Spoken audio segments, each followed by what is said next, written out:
Welcome everyone to the 2GIT or 2GIT FAST 2020 presentation on supply chain risk management, building resilience into IT product solutions.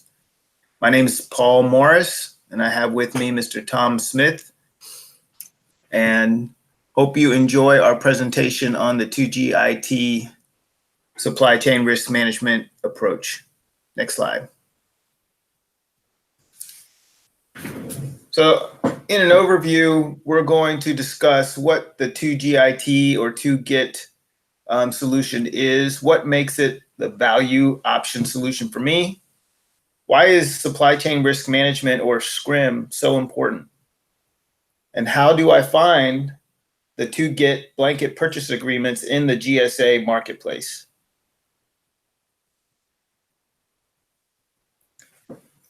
The 2GIT was a cooperative solution developed between GSA and the U.S. Air Force. It is designed to replace their NetSense IT products, IDIQ, which expired in November of 2019. However, it will be available for all DoD agencies and also other federal, state, local, regional, and tribal governments. It'll be a mandatory use vehicle for Air Force.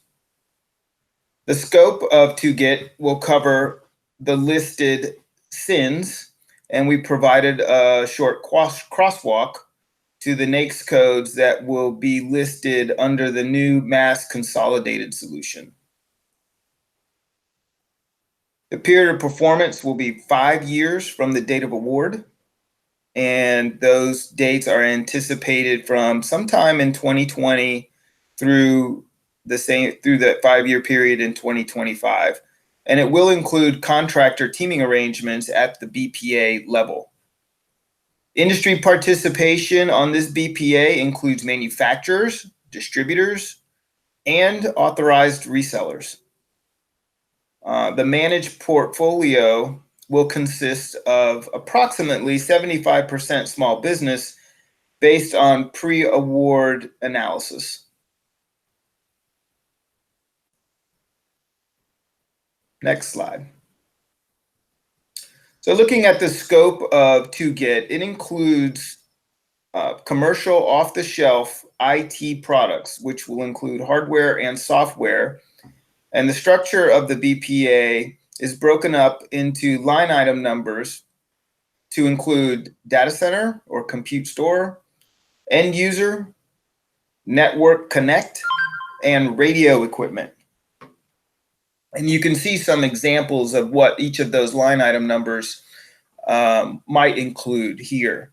Also included in the BPA within scope is the order level material SIN, which will include items that are not unpriced on the SIN, but can be priced at the order level. Next slide. So what makes 2GIT the value option solution for me?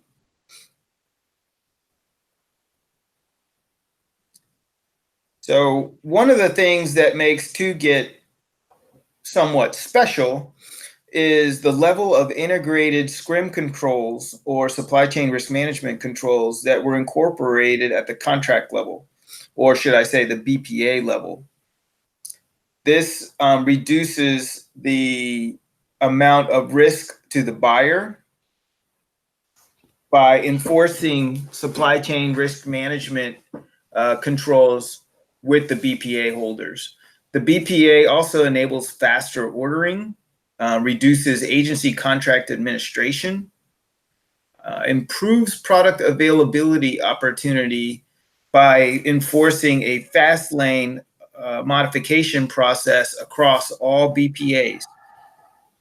It includes the full spectrum of small business support opportunities. So in other words, We're going to have a large breadth of small businesses available, offering the line item numbers that we covered in the previous slide. Also, the BPA, as it's awarded against the Schedule 70 hardware and software SINs, will be considered best in class.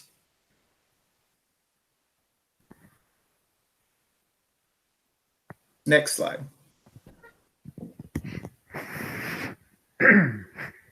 The 2GET BPA include an improved oversight of customer support activities. So it will be a managed program within GSA providing white glove service relative to customer support, to include such support functions as pre-award market research, support and analysis, regular customer engagements that will help the customer execute timely solution enhancements, and responsive on-site or virtual assistance and training from our customer service directors that are on-site across the country and around the world. A categorized product structure has been implemented that is compatible with the DoD and most federal category management reporting requirements. And you'll see a little bit more about our transactional data reporting capabilities throughout the slide deck. It will enhance your capability to do improved asset management, an analysis of measured savings, inventory supply, and demand management. Next slide.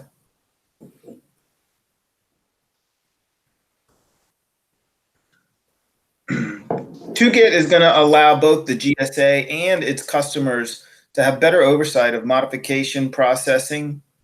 So the customer is going to be able to get products that may not be on contract the day they release their RFQ, are going to be able to get those products on contract and get them quoted in a much faster timeline. Support functions and transactional data quality were also included, as we talked about on the previous slide, and those are also enhanced and available on a regular basis. Strategic planning engagements that create outcomes to support improved product availability. So what this means is regular meetings with both our vendor community, OEMs, and customers to make sure that the BPAs stay in touch with what's available in the current market. So in year 3, you'll be able to get year 3 products and not just the year 1 products. A responsive quality control over how products appear in GSA Advantage. So the way the products are cataloged and presented to the customer in our online e-commerce tool is going to be managed by the program, making sure that the products are presented accurately and that the customer has access to the contract information for their contract file.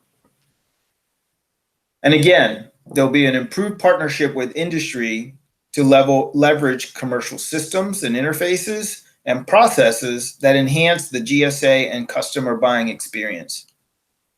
Next slide, please. So I'm going to hand the next couple sections off to Mr. Tom Smith, who is our supply chain risk management subject matter expert, and he's going to go through the next couple bullets. Thank you.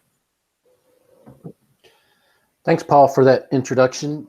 Again, my name's Tom Smith, 30-year Air Force veteran, part of the GSA team, as Paul mentioned, leading the charge. So with that, we'll get into the next topic, which is why is supply chain risk management so important? At a top level, just wanted to introduce, again, the subject of supply chain risk management and help garner an appreciation for the audience on the challenge of it. It's a very broad and inclusive arena and challenge that all of the federal government space is contending with at this time. Depending on what your perspective is, if you're from the logistics supply side of the environment with us today, that will be predominantly your supply chain management focus. And again, you're more in tune with the logistics, the tangible physical supply chain protection aspects of the overall supply chain. Then those of you in the audience today that may be coming from a chief information officer or communications background, obviously the IT and cybersecurity element or aspect of it is what is most critical to you from your perspective. And that gets into the malicious or the counterfeit parts within the IT hardware or software products that you're procuring, and how we secure those and manage and check and test, inspect. Those would be what matter to you. And then from an overarching umbrella perspective, enterprise risk management is kind of the all-encompassing aspect of looking beyond just what you would look at from a product or a physical supply chain, where you're looking at the industry partners, their relationships with foreign entities, their supply channels, financials, et cetera, that are more encompassing of the overall operations of the activity. One element within the overall federal space that focuses specifically on the IT cyber piece is what's referred to as the cyber supply chain risk management, or cyber SCRM activity. And that looks at across multiple domains, multiple functions, to include your contracting, your legal, your technical, your programmatics, and looking at it from a holistic perspective to try to address the overall challenge of the supply chain risk management effort, and how we align our resources effectively as a federal government to get at addressing those risks. From an industry perspective, it goes without saying the importance of this challenge. Again, the globalized marketplace, from down to the part component level, all the way up to the product development and shipping and putting it into the hands of the customer. It's a global market. No matter where you go, the foreign adversaries are trying to integrate and infiltrate across that spectrum wherever the weakest chain is. There's also an increased number of entities that interact with that are being contracted out for services, for maintenance and sustainment of the product after it's delivered. And just again, because of the overall complexity, you can't possibly see or have visibility into all aspects of it. So what do you do? And what's the impact to you from this threat? Just recently with the threat reports from the last couple of years, they basically indicated that supply chain attacks have ramped up exponentially. You can see the statistics there. Industry knows firsthand, from feedback and responses from there relative to software supply chain attacks, that 90% of those have reported that it's greater than $1 million impact to them. So it's hitting industry from the pocketbook side, and then as well as just from your customs and border protection coming across the borders, whether you're Mexico or Canada. Shipments are getting interdicted regularly, where they're confiscating counterfeit parts, and that's tens of millions of dollars per year. And so again, it's real. The threat is real, and the impact is substantive. So what can we do about that? It's more than just physical security of the supply chain. Like I mentioned previously, we all have a role to play in that process, whether we're the federal government, whether we're industry, whether we're the customer, regardless of where you are in the process. Understanding what your role is and how you can help the process of delivering uncompromised products is important. And we'll touch on that in a few more slides. But again, it's the full spectrum from the manufacturer to the supplier to the delivery agent. There's been a lot of changes recently within the federal government in the last year or so as well, from laws that have been passed. You can see the references there with the FY19 Secure Technology Act, which established the Federal Acquisition Security Council, which is inclusive of GSA, Department of Defense, National Security Agency, and other entities across the federal space trying to come together to address the issue in a holistic manner. And then within Department of Defense, for those in the audience that are from the DoD, you've got explicit National Defense Authorization Act authorities and references as well to some of those foreign entities that we're trying to get those products out of our supply chain and out of our system acquisition processes. And for contracting officers in the audience, again, here's some additional references for you. If you want to include those as part of your buyer solicitations going forward, these would be the Defense Federal Acquisition Regulations supplements that you would leverage to help in that process in your role as the customer to secure that supply chain. Some of the requirements that we from GSA considered in developing the second generation IT blanket purchase agreement vehicle, we basically assessed and looked at supply chain risk management as a security factor and considered that of equally importance to the technical cost and experience requirements or evaluation factors that were included in our solicitation. So again, we took that seriously and want to make sure we were complying with the laws and regulations and guidance that were put in place last year. We focused not just on actual plan submission and solicitation, but actually put specific emphasis on industry's demonstrated performance in the areas of supply chain risk management. And some of those activities included detailed supply chain risk management plans, which were defined and explicitly delineated from the Department of Commerce's National Institute of Standards and Technology, where they are the federal entity responsible for carrying out those authorities and defining those standards in what is referred to as NIST 800-161. And there were explicit control measures within that to help mitigate the risk to the extent possible. And so those were included as part of that solicitation. And I'll touch on those in a second, specifically which ones we focused on as it relates to commercial off-the-shelf product procurements.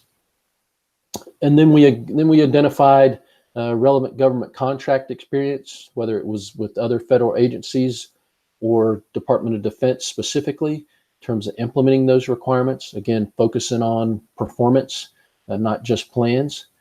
And then specifically the evidence looking at results based perspective with, how have they managed incidents? How do they inspect? And if they've got audit reports to that effect, basically demonstrating their performance and showing the quality of their programs. And then finally, based on that evidence and based on that plan, the team assessed as part of the solicitation and basically the award of the blanket purchase agreements, whether they were acceptable or unacceptable based on addressing those defined submission requirements. Now, specifically to the requirements, like I just said, we asked them to state in their solicitation, what they were required to address. We also requested that they clearly articulate what their teams, like Mr. Morris indicated, the contract teaming arrangements that were basically set up in place, how those teams were going to approach minimizing the exposure of those counterfeit and corrupted products. And that's how those plans were assessed and evaluated.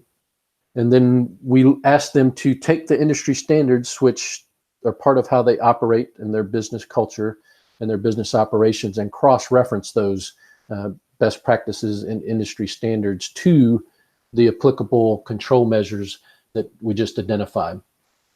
Then I won't go through the whole table here today, but these are specifically the control measures that we focused on, the ones that are highlighted that deal with incident management or handling and reporting, and provenance, which is the origination or of the product itself from the original manufacturer, as well as, again, whether something's been handled properly. So those are just kind of some of the highlight elements, if you will, of those areas that are critical to the overall execution, all of them being important.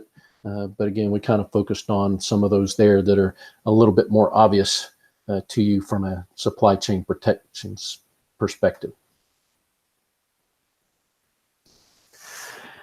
Our data requirements, again, collecting information from the vendors on their performance is part of the quality assurance surveillance plan program that we've got in place. So in order to do so, we obviously have to solicit information from our industry partners as part of that execution and performance. And so awareness and training, reporting of your personnel that are involved in supply channels is important. Obviously, as we pointed out, incident management is critical to the performance of the program and how we manage that risk and mitigate it. And so that's something that's required to be reported on an annual or as required basis. Counterfeit material reporting clauses remain in place just like they are across the federal space through the DFARS clauses requirement that's identified there. Scrim plans, if anything changes in the context or operations within their relationships with foreign entities or within their team structure, are required to be reported as well. And then a very detailed monthly category management reporting process is also in place where we're collecting upwards of 40 data elements, which is inclusive of what Mr. Morris indicated previously relative to transactional data to support asset management. And again, that provenance or origination point for the products and the components in the tracking process. So again, putting all this together, data reporting, we feel like that's going to give us better visibility and insight into IT products as they deliver to the customers and help mitigate the risk for us. Continue on the requirement side. Again, we're looking at cybersecurity vulnerability specifically, counterfeit, malicious code is what we're specifically after, and how we can improve that and ensure that our supply channels are secure. We want to leverage the vendors and what they're good at and what their best practices are, and that's critical to ensuring that we reduce that compliance. And you can see there the specific references where we're focusing our efforts to reduce that risk. And then fundamentally, probably the single easiest thing that we could do within the blanket purchase agreement for the second generation IT was eliminate the refurbished remanufactured product component. Because again, that's where your entry point for gray market or counterfeit pretty much resides there. And so with this contract, we eliminated that right off the bat. The other thing we focused on was certifying that we had original manufacturer products from the OEMs, and then in tandem with that, going through a very rigorous validation of letters of supply with their downstream distributors and resellers to ensure that they've got trusted partner relationships there so that the buyer and the customer can know that they're getting products from a validated supply channel. We reinforce that with the resellers.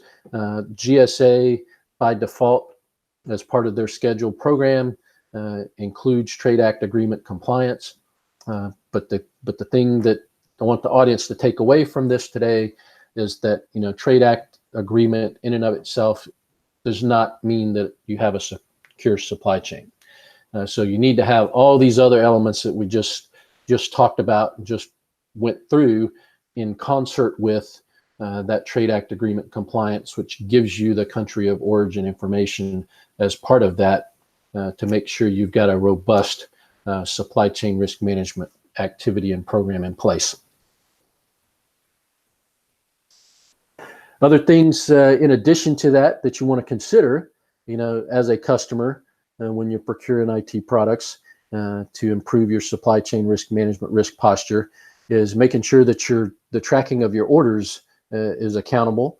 There's activities you can do from unique identification or radio frequency ID or asset tagging that you can incorporate with your product deliverables so you have full visibility into where that product is, no matter where it is in the supply channel, and you can keep up with it, just like you do with kind of like your FedEx or your UPS today, tracking products that you might buy on Amazon. And demonstrating performance in accordance with the requirements is a terms and conditions of the BPA, where all of our vendors have to execute to. If not, it's grounds for removal from the contract if the contracting officer deems that substandard enough. But incident management reporting is a critical piece of that. The counterfeit reporting, like we mentioned, as well as the monthly reporting, are part of those detailed terms and conditions that they've got to meet. Integrated quality management and standard certifications are areas where we kind of focused on so that the customer can review that, look at that, and use that in their decision process to determine which vendors that they want to have support their requirement. And then, like we said, failure to meet those performance standards is grounds for removal. Additionally, what's unique to the second generation IT blanket purchase agreement is the application of vendor risk assessments, both at the front end, as in the solicitation process, assessing the risk of our vendor team and community pre-award, as well as the post-award performance and surveillance, is something that is unique to GSA and our schedules program with the 2GET effort. And so we will be performing those with the industrial operational analyst and doing that government surveillance and inspection on behalf of our customers to ensure that our vendors are performing and meeting their requirements. Additional considerations that our customers should also investigate as part of their procurement actions. Things that you can do, we are obviously going to do, like I said, monitor and screen out banned products from acquisition systems under the Section 889 supply chain exclusions. That is something that GSA has done on behalf of our customers to ensure that those products are not available to you so that you can be compliant with that law. We can add additional customer-specific exclusions if you have those. Again, just make those available to us and make us aware of those, and we can look at addressing those on your behalf. And then our multiple award schedule contracts have also incorporated those attestation memos and clauses that are requirements for those NDAA laws. We've got those incorporated in the contracts for you already. So again, you don't, as a customer or a buyer, do not have to worry about those. Task order and delivery order considerations that you can obviously assess on a case-by-case basis based on your risk posture as a customer. You can look at approved products list. The Department of Defense has such a list, or depending on what agency you're from, your agency may have something specific and applicable just to you that you should consider.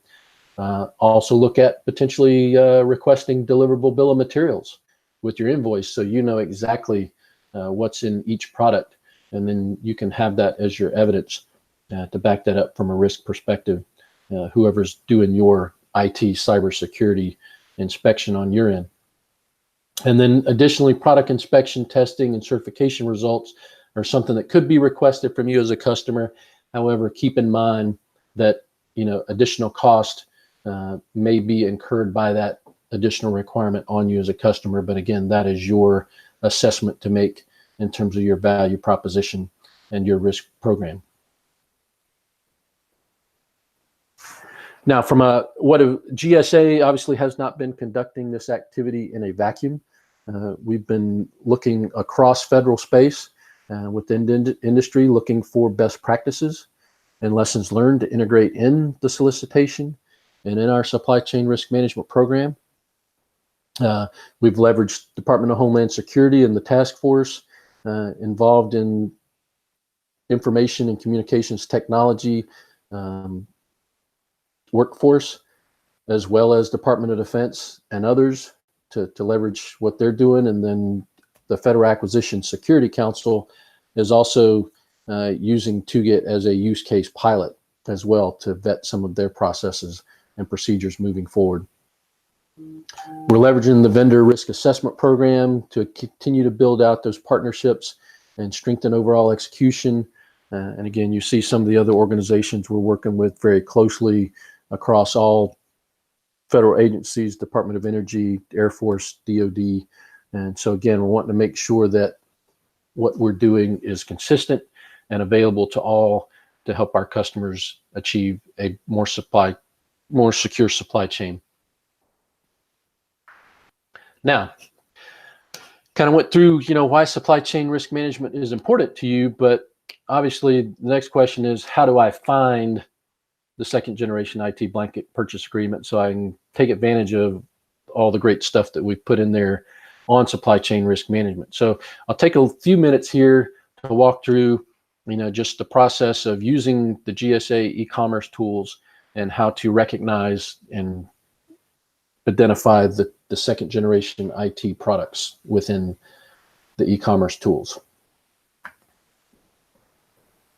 All right, first step in the process is obviously to get a GSA Advantage account. So if you don't have one of those, the first place you're going to go is gsaadvantage.gov and establish your account. We will have a second generation IT dedicated portal page within GSA Advantage that you can bookmark and take advantage of and go to directly, and that URL address is identified there for you. But setting up the account is the first step, and that's fairly straightforward for federal agencies and federal employees to do so. And that'll be your first step to get in there. And then you can click and buy and perform transactional activities below your micro purchase threshold for a government purchase card if you've got one of those.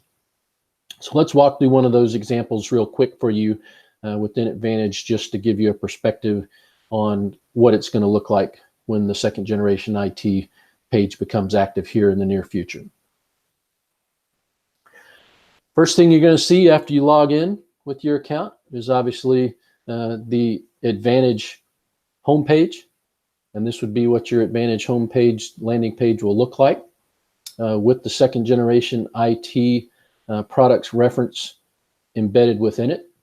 So regardless of how you search, whether you're used to an Amazon or a Google search under the products thing, you can load in or type in whatever you're looking for that way, if that's what you're used to doing.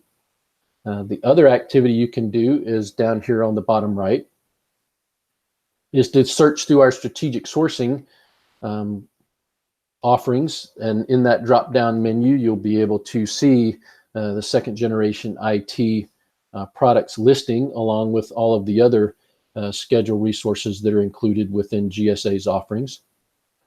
And then finally, what I like to call the easy button is the second generation IT special programs reference down there on the bottom, and where if you click that link, and again, that's your visual cue and indicator, is that second generation IT brand logo. And when you see that, you know you're in the right place.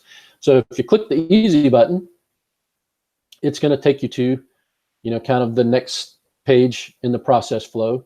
And you're going to basically type in your product reference listing. In this case, we're looking for a APC uninterruptible power supply. And so for that example, it'll basically show you in your search for a UPC that it'll come up, and this will be the type of information you would see in your reference. And again, the key here is looking for that second generation IT brand logo. And then other information you'll note on this page, in addition to not just looking for the to-get reference, you can search by BPA number, and you can see that reference there. And if you, as a contracting officer or buyer, want to get additional information, you can see the BPA terms and conditions, and that is a hot link for you to choose from. And you can get that additional information there. You can also see here on the page where there is an additional tab next to the top level description, where you've got BPA competition details. So again, if that's what you're looking for, it can show you additional details over and above what's referenced here on that page. So another key highlight on this page before we get to the next one, you'll note that you got the same vendor with multiple references down there.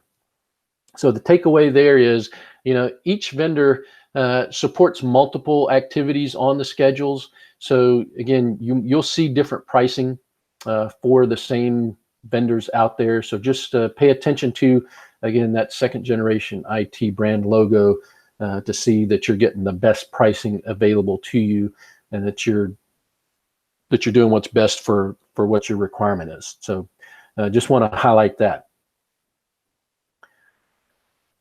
Now, once you're at the page, this is what it'll look like. So visually speaking, you'll know you've arrived when you see this page and this setup. We've got it structured in such a way to provide you kind of a one-stop shop, from a product procurement for 2GIT. And so if you're looking for additional training, we've established kind of a YouTube framework with snippets to dynamically walk you through the process. So if you got questions on how do I, find certain products, or how do I go about ordering certain products, you can pull up the appropriate YouTube clip, to dynamically walk you through that and assist you if that's the way you like to learn. The other thing you can do, again, is specifically within the 2GIT environment, you can search just for those products, and it'll show you all the products that fall under the 2GIT blanket purchase agreement that way. And then finally here, we've got your resourcing section down here on the bottom right, where it'll provide you the ordering guide, any frequently asked questions that other customers might be asking, if you're looking for assistance, any agreements, any announcements. If it's specific to your agency or your activity, then there'll be additional policies and other information there. And then the featured products section there on the bottom left, that's where you'll have where customers that have bought a lot of a specific item or a product, it'll show you that top 15 or top 20. So again, just assisting you in your buying process and experience, where if somebody's already bought a pre-configured product that meets your need, it may be easily referenced and easily looked up and quickly acquired through that channel versus having to do a whole lot of research. And so this is the 2GIT BPA Portal Page. Again, you can bookmark it for quick reference, quick access later. And visually speaking, this is what you want to be looking for. Now, once I get through that, if I've got that and I don't have a micro purchase agreement, type of threshold level for my buying experience, and I want to request a quote from a vendor because I either want to achieve better pricing, or I've got a complex requirement, where I've got a lot of different pieces of the solution that I need the vendor team to respond back to meet my need. How do I go about doing that? Well, that's what our GSA eBuy e-commerce tool is for. And you can see the URL reference there. So that's how you get to it. And again, we kind of talked about, if you want to do that request for quote or RFQ for those under 2GIT, how do I make sure I'm getting the 2GIT products within the eBuy Commerce portal? So let's walk through a couple of slides here real quick. Similar example, just like we did with GSA Advantage, and show you how you go about executing that process for an RFQ. So first step is you're searching, again, log in. If you've already got an Advantage account, your Advantage account works in eBuy too, so you don't have to worry about relogging back in. So that makes it easy. So you want to search for, just like you did within Advantage, you can have a keyword search there in that first highlighted block where you can type in a product name or reference. If you're looking for a specific category, that's in the middle, IT solutions, electronics. Again, you can click on that and get there. Or if you're looking specifically for the 2GIT blanket purchase agreement, down in that bottom highlighted block, you can see there's a blanket purchase agreement link to take you straight there. So that's kind of the three ways you can get there straight off the start page from an RFQ start point. And again, you see the 4 steps identified there at the top.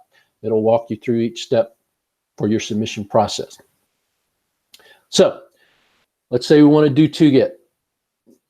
You type in 2GIT, your search result's going to come back, and it's going to look like this, and it's going to show you here's the 2GIT products reference link to those vendors.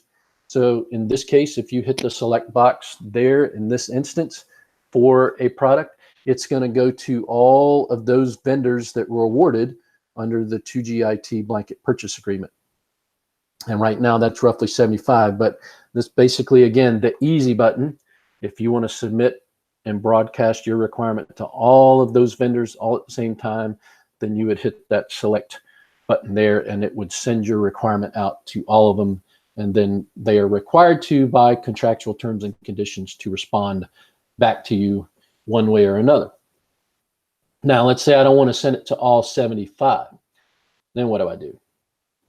Well, if you have a socioeconomic set aside, in this case for small business, then there is a mechanism or a way for you to do that as well. So once you get to this page, again, you've selected a particular product that you want to go acquire. And you note the highlighted area in the middle is your small business set aside opportunity. In this case, if you want to do that, then you would click that yes button there in the block. And then in addition to that, you would select which socioeconomic entity that you would want to send it to, and it will just send it to that subset group of small business entities.